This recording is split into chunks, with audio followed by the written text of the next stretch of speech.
আচ্ছা স্যার, এই যে সন্ত রামপালজি মহারাজ যে বিশ্ব শান্তি সম্মেলন সমারোহ যে অনুষ্ঠান আয়োজন করেছেন, এই অনুষ্ঠানের মাধ্যমে কি এই শান্তি প্রতিষ্ঠা করার জন্যই কি উনি এই অনুষ্ঠান চালু করেছেন? আপনার কি মনে হয়?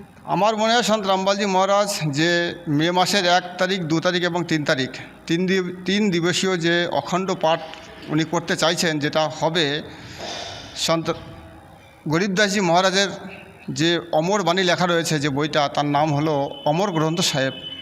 সেই অমর গ্রন্থ সাহেবের বাণী যেগুলো লেখা আছে সেগুলো 3 দিন ধরে পাঠ চলবে।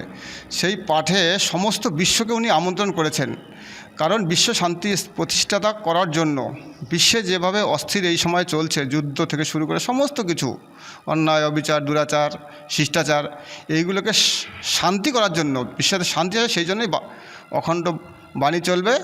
মে মাসের 1 তারিখ, 2 তারিখ, 3 তারিখ আপনারা সবাই যাবেন এবং সেই পাঠে শুনবেন, অংশগ্রহণ করবেন।